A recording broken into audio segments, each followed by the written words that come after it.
and gracious God, I speak in your name and in your presence, asking that my words would be pleasing to you, guided by your Spirit, and that the hearts and minds of your people would be open to you. Through Christ our Lord, I pray. Amen.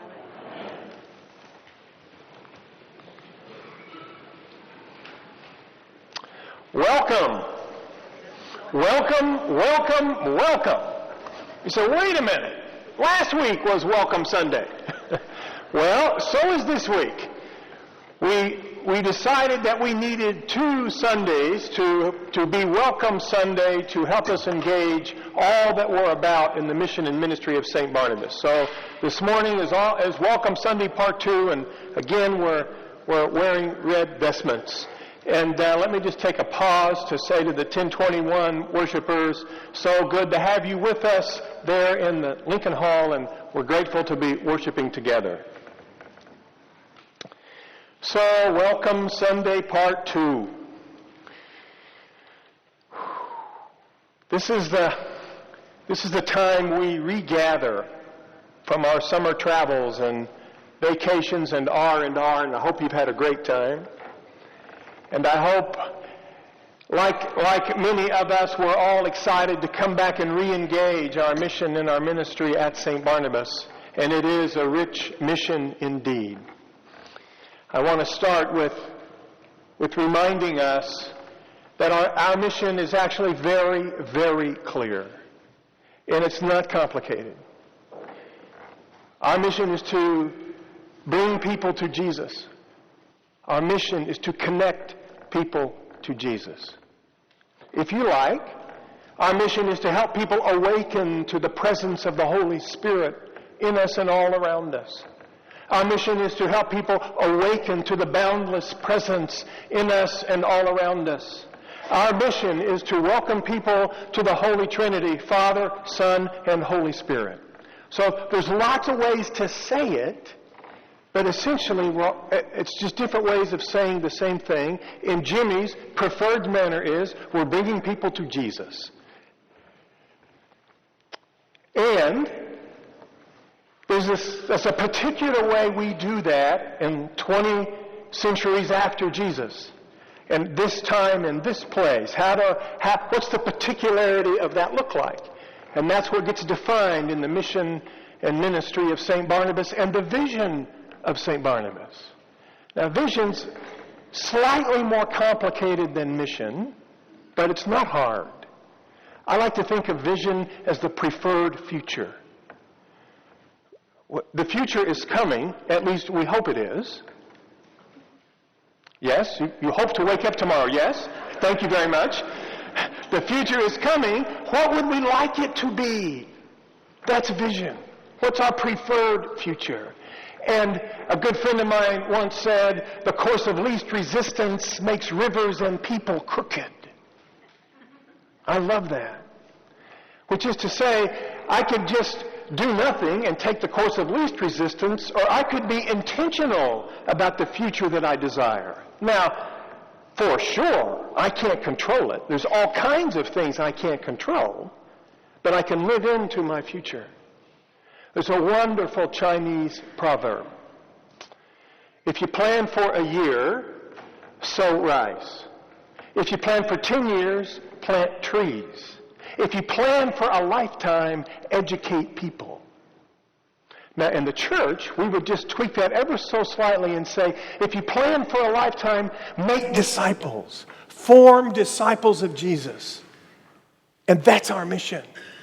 And it is all about how we prepare for the future we desire. And we're very intentional about that at St. Barnabas. We want to be a place where the life of Jesus, the life of boundless presence is abounding for every generation.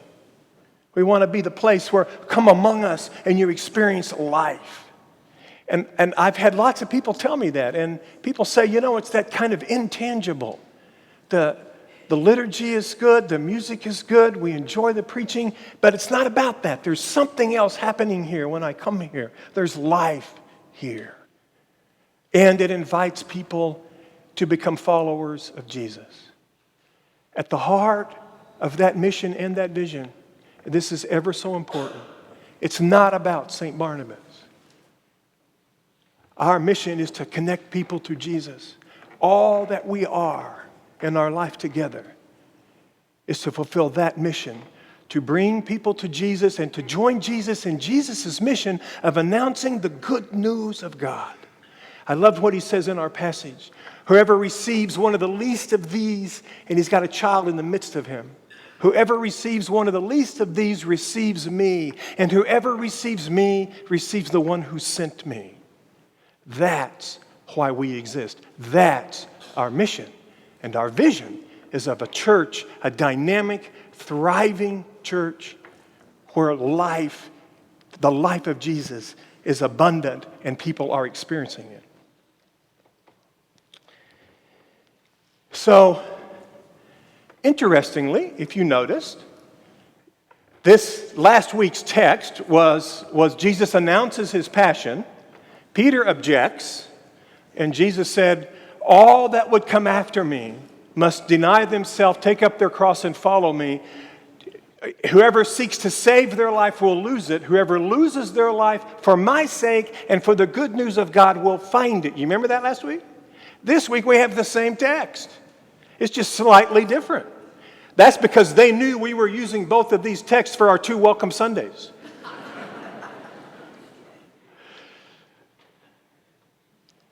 I want you to, this is the second time Jesus predicts his passion in Mark's gospel. He predicts it in chapter 8, chapter 9, which we're in. He'll do it again in chapter 10. 3 times, the same prediction. Twice in those 3 chapters, he makes a reference to it every time the disciples do not understand what's going on. Now, I want you to look with me at this one. It's actually very clear. It is not complicated. Jesus and his disciples went on from there and passed through Galilee. He did not want anyone to know it, for he was teaching his disciples, saying to them, watch this, the Son of Humanity is to be betrayed into human hands, and they will kill him, and 3 days after being killed, he will rise again. That's pretty clear, isn't it? Somebody say yes. Yes. Even if you don't think it is, just say yes for me. Thank you very much. And it is the most succinct and clearest expression of his prediction of his passion. Of the 3 times, this is the clearest. And then what follows, then they came, but they did not understand what he was saying and were afraid to ask him. Now, interestingly, that word understand, it does mean understand, but it has this connotation of it was kept from them. It was held from them, the understanding of it. So then they came to Capernaum, and when he was in the house, he asked them, what were you arguing about on the way? But they were silent, for on the way they had argued with one another who was the greatest. The next time Jesus predicts his passion, immediately afterwards, James and John come to him and say, we want to sit on your right and on your left in your kingdom. Now, do you suppose that if your vision of life, your perspective is about greatness, your perspective is about personal position and power, your perspective is all wrapped up in a secure place for yourself, do you think it would be hard to hear, lose your life to find your life? You think if that's what you're focused on, when you hear lose your life to find your life, you sort of pretend you don't hear it, and you go back to what your focus is.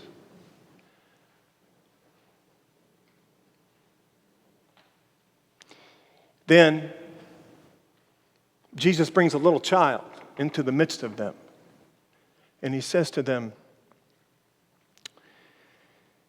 if you want to become great, become small.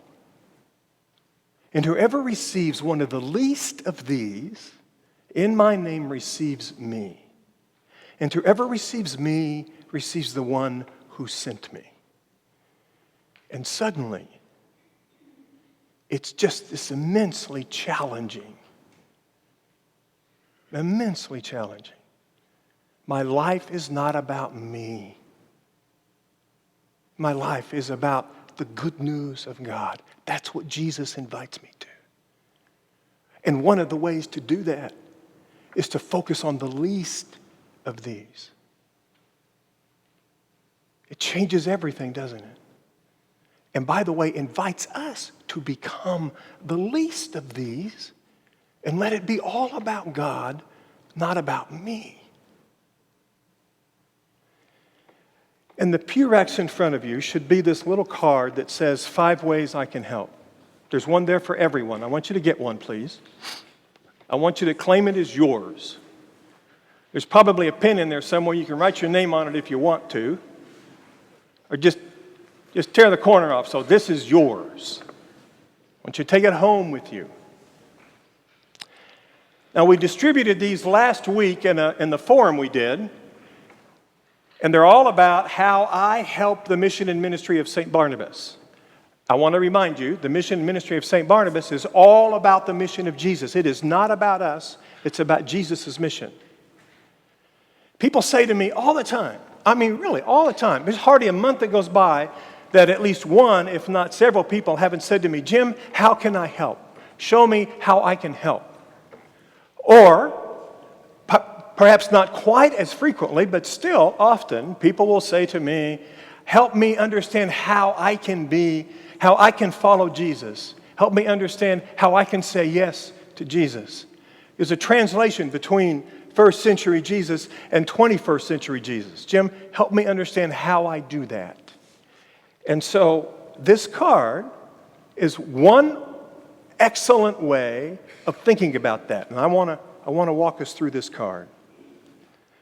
And let me just say again, these 2 Welcome Sundays are all about how we re-engage our mission and ministry at St. Barnabas. The 2 forums we've had, by the way, were videotaped. You can find them on our website. There's an enormous amount of information there. Not that I would expect anybody to remember it all, but I think it's richly valuable for all of us to see what's going on in our church and then find out where we participate in that mission and ministry. But let's start with this card. Worship regularly. Now, you know, in the modern world, people live extremely different patterns than especially the more homogeneous pattern we saw in the 1950s and 60s in America. Today, it's just dramatically different. So I use the word regularly intentionally, that each of us could decide what's regular for us. And last week, one of the focuses of that sermon was, when we say all are welcome, we mean we're welcome right where we are as we are. We don't have to be somebody else. So as you imagine what it means for you to worship regularly, Jesus is with you right there, right where you are. You don't have to be any different to begin to respond to Jesus, to worship regularly. Let him meet you there and live into that and then see where that takes you. One of the ways I like to say this to people, it might sound a little odd, I say, come to Jesus as you are, not as you are not. What I mean by that is it's so easy to say, the way I am right now, I can't quite come to Jesus. I need to get different. So after I worship more regularly, then I'll talk to Jesus about regular worship. And fill in the blank, whatever the topic is. I want to say to you, start right where you are and begin to live into regular worship. And lots of ways here we do that. Lots of opportunities for that at St. Barnabas. When you come for worship, give yourself. Now, a place like St. Barnabas, our worship together is so beautiful. It's so rich. It's so full. It invites us to come and critique it, even if I don't think I'm doing that. Oh, isn't the music beautiful this morning? Oh, man, that sermon, didn't it speak to you? It spoke to me. Or, what in the world was he talking about? Or, wow, the liturgy just flowed this morning. Or it didn't flow. It was disruptive. The sound system didn't work. And see, by the way, we're all going to do that. I'm not saying we're not going to stop that, but there's another energy. And it's captured in the Eucharistic prayer what we call the Great Thanksgiving, when it says we offer ourselves as a sacrifice of praise and thanksgiving. Don't you love that?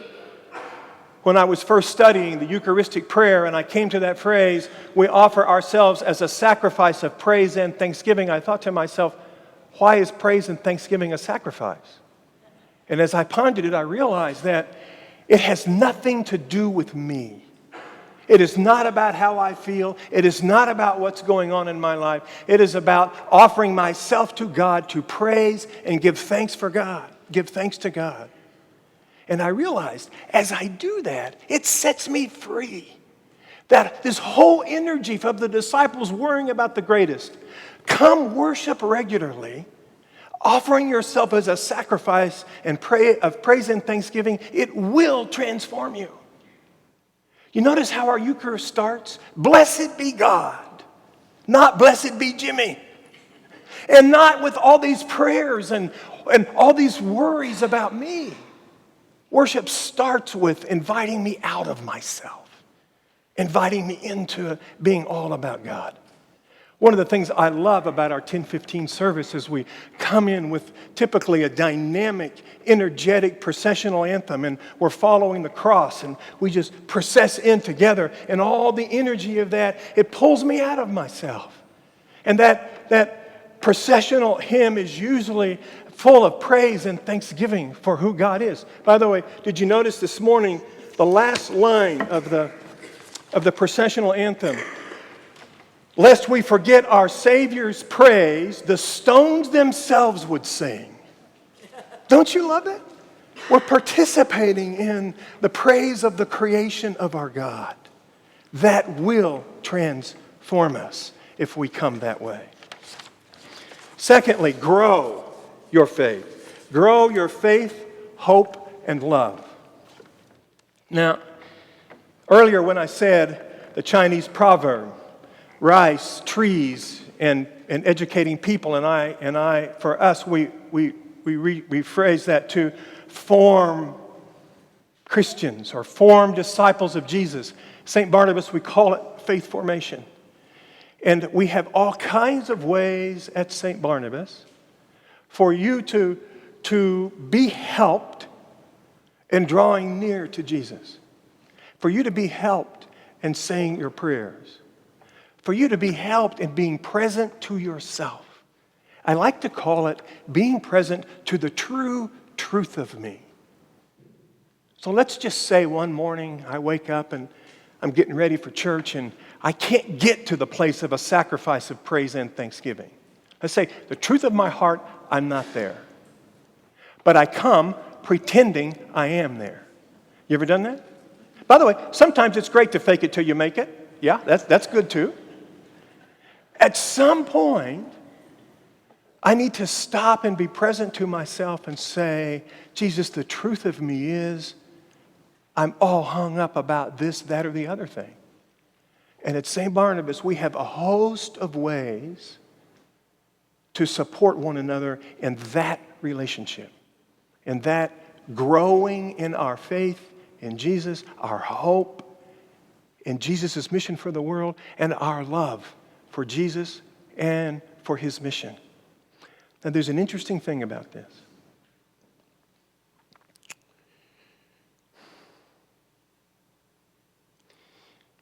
It's easy to get the cart before the horse. And I want to acknowledge that there are different proclivities, different temperaments, different entryways. But fundamentally, Jesus invites us first to be with him. Come be with me. He's already with us in his resurrection presence. So to be with him is not to go anywhere. It's to come all the way home to myself and be with Jesus. Let him begin to radiate life into me. Then go serve the world. Sometimes I experience people as having some sort of tension or like an internal war between service and prayer. And I want to say, that's a misunderstanding. Jesus invites us to come be with him. And you cannot be near Jesus and not fall in love with the needs of the world. You cannot be drawn close to Jesus and not have compassion for the suffering of the world. You cannot draw near to Jesus and not want to join him in his mission of being good news for the world, and especially for those who suffer in any way. And the starting place is to draw near to him and have our lives transformed. Then go out and serve, and our service will be filled with light. It'll be filled with the life of Jesus. It will be filled with his love as we go out and serve. And that brings us to our next primary theme: serve abundantly and joyfully. Don't you love that? Serve abundantly and joyfully. And if you'll notice, find the ways you, and that word you is italicized, find the ways you are called to serve. You know, we're all gifted differently. And ideally, we would be as self-aware as possible about what our gifts are and what they're not. You ever see people doing something, you're going, my God, that is not his gift. You know what I mean? Jesus, help him deploy himself differently. Now, there's two problems with that. Number one, someone's doing what they're not gifted at. And number two, they're in the way of somebody else doing it who is gifted at it. So, as you draw near to Jesus and your heart gets awakened, find the ways that you are called to serve. Find your gifts, or find the ways that your gifts further Jesus' mission. Now, you know, some people, and by the way, I love people that their primary gift is doing their duty. You know some of those people? I love those people because they'll do anything. It doesn't matter to them what it is. It's just tell me what needs to be done. Tell me what my duty is. I'll go do it. I love those people. If you're one of those people, call me, would you? I got a lot of stuff that needs to get done. And I love that. And sometimes, even for those of us that's not our primary gift, doing our duty, we look at what's going on and we say, you know what, that just needs to get done. And it's not my gift, but I can get it done and I'm going to help that. That's true too. Again, we're doing the mission of Jesus as we find it at St. Barnabas, the community together, carrying out the mission of Jesus. Give generously. I want to underscore the word generously. We have a generous God who invites us to be generous in response. And I want to tell you a little bit about me personally about this. This is just my story. I grew up in the Bible Belt. Y'all know the Bible Belt? I grew up in the Bible Belt, and I experienced religion in the Bible Belt.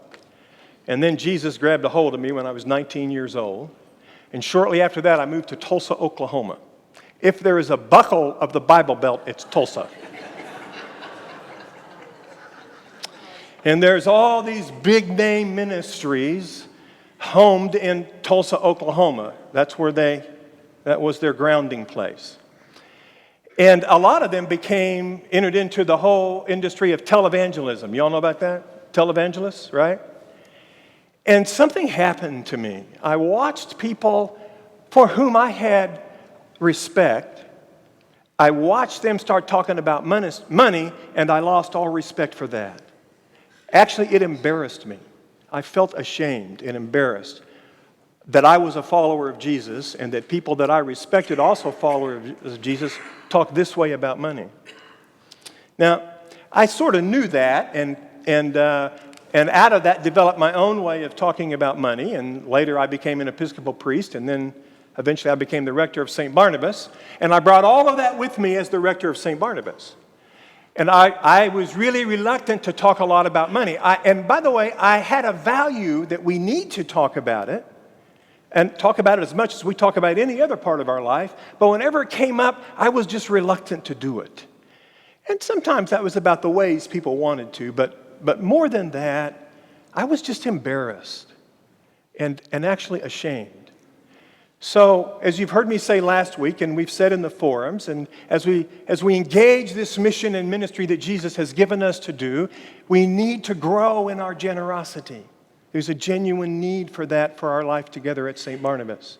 You've heard us say that as we've taken on lots of new ministry, we've been able to do that from some special gifts that came to us a couple of years ago. But now those gifts are being used, and for us to continue what we've been doing, we all need to become more generous. So as I face that need, then I faced in me, I don't want to talk about money. I don't want to invite the congregation to be more generous.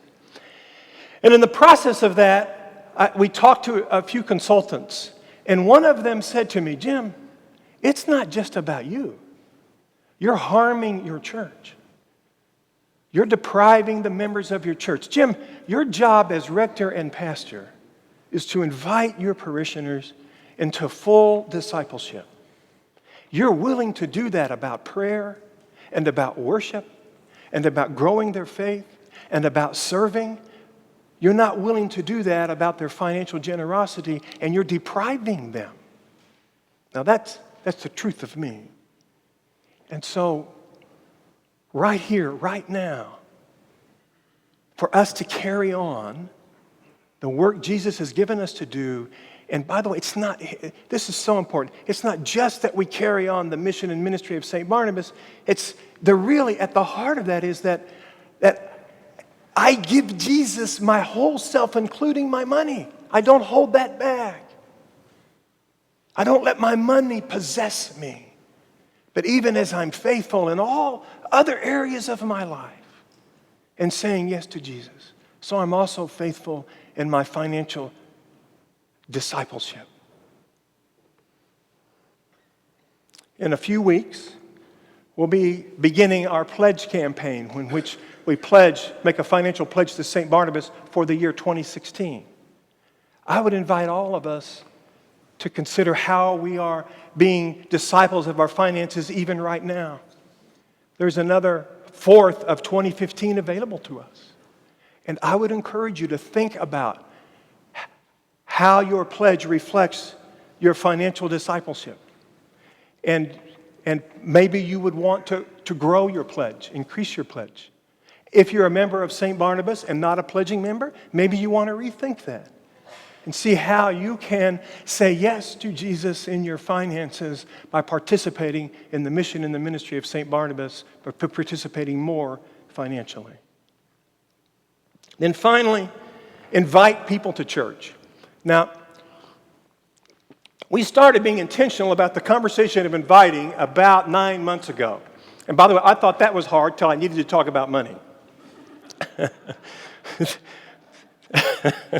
Thank you. And we've made some wonderful progress in that, of how to become a more inviting church. And I want us all, think about it again. It's not that hard. Let me ask you something. When you see a good movie, do you tell your friends?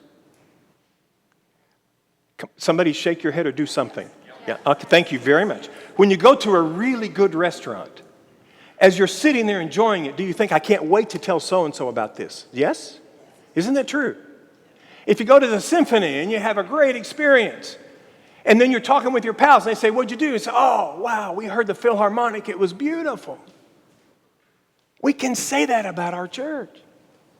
And by the way, it can sound like this. What are y'all doing this weekend? Well, Sunday morning we go to church. And just leave it. But if they say, what church is that? Well, it's St. Barnabas on the Desert Episcopal Church. And you say it with little energy, and they say, how is it? Oh, I love my church. It's wonderful. Actually, last week we had this spectacular concert. Have a great church. Where is it? 6715 North Mockingbird Lane. It's about a quarter mile east of Scottsdale Road and about 3 blocks north of Lincoln. Want to join us sometime? You can just salt the oats of a conversation. Just mention the topic and follow the lead of the people you're with. It does not have to be obnoxious. Let me ask you something. Is the good news of God alive and well at St. Barnabas? Is the good news of God thriving here? Is it an alive, thriving church where to come here is to experience life? Why would we not want to share that story? Of course we do. We just need to become comfortable with the notion. And there's this other way of doing it. Social media. It's easier.